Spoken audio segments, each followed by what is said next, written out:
Assalamualaikum warahmatullahi wabarakatuh. Pada kesempatan kali ini Bapak akan menjelaskan materi selanjutnya yaitu statistik. Yang pertama kita akan ngebahas pengertian dasar dari statistik. Nanti ada yang namanya statistika, ada yang namanya statistik. Nah, bedanya apa?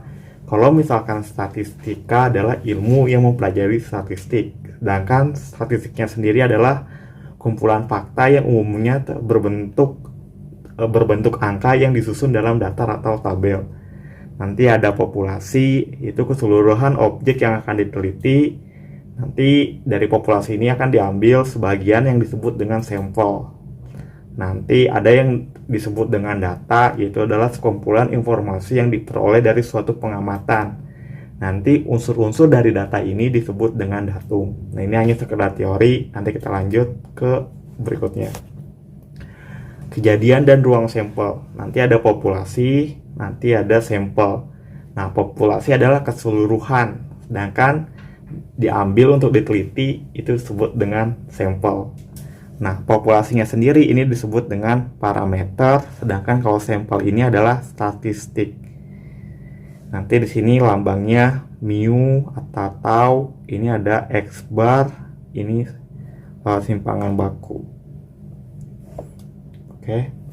Nah, kita ke contoh soal aja langsung. Yang pertama, contoh pertama, berdasarkan pengalaman diketahui bahwa produksi harian dari para buruh suatu pabrik rata-rata sama dengan 600 kotak kue dengan simpangan baku 200.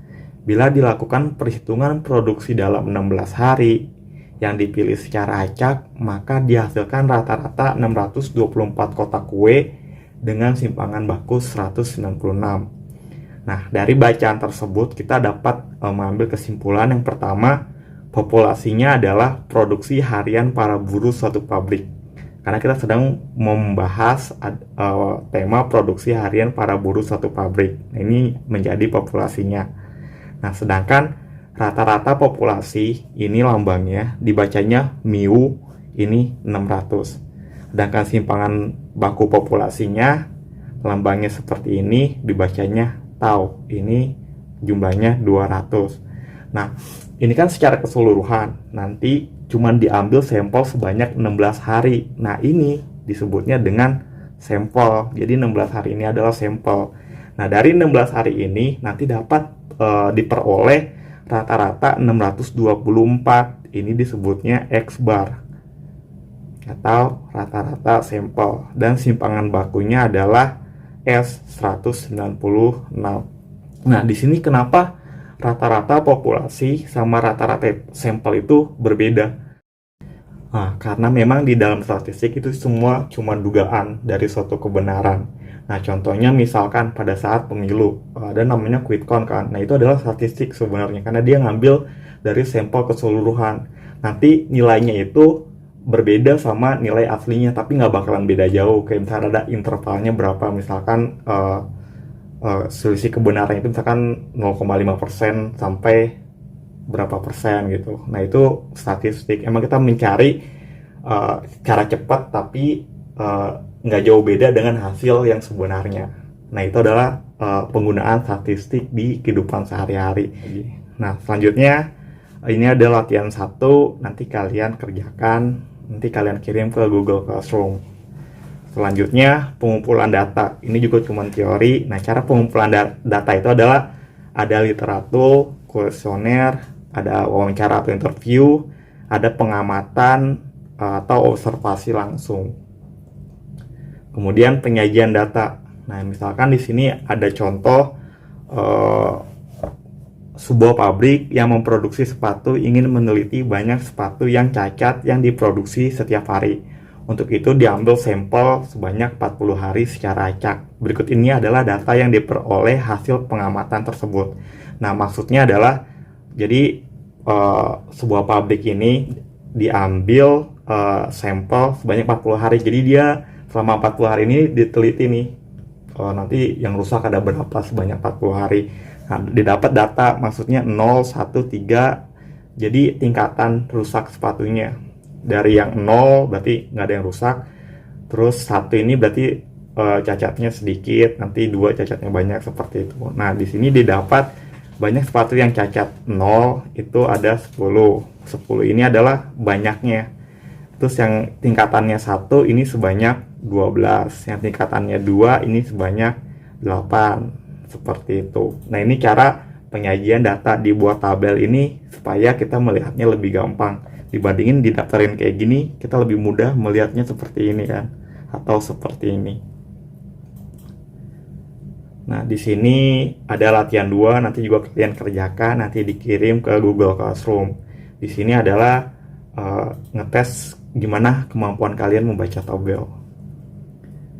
Nanti penyajian data dengan diagram batang. Ini juga sama, tujuannya adalah untuk mempermudah kita melihat sebuah data. Dibandingin tabel seperti ini, maka diagram batang ini akan lebih gampang. Misalkan ini Agus. Agus ini kita baca dulu soalnya. Tabel berikut menyajikan hasil survei sebuah LSM tentang tokoh yang diunggulkan menduduki jabatan direktur sebuah perusahaan publik. Maksudnya di sini Agus mendapat 24 suara. Nah, si Bonar ini mendapat, kalau ini kan 15, berarti sini 18. Cici mendapat 30 suara. Nah, seperti itu. Ini kalau misalkan dijadiin sebuah diagram batang, maka kita akan lebih gampang buat melihatnya. Kemudian ini juga ada latihan, nanti kalian kirim ke Google Classroom. Kemudian penyajian data dengan diagram lingkaran.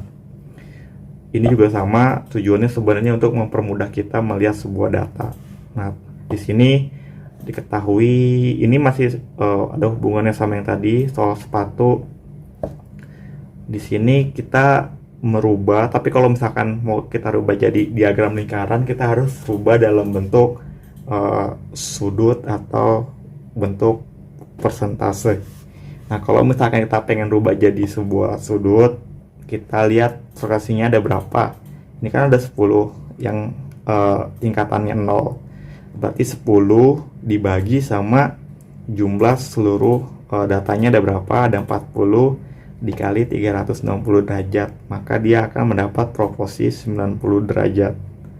Kemudian yang tingkatannya 1 pun sama, di sini 12 dibagi 40 jumlahnya dikali 360 itu sama dengan 180 derajat.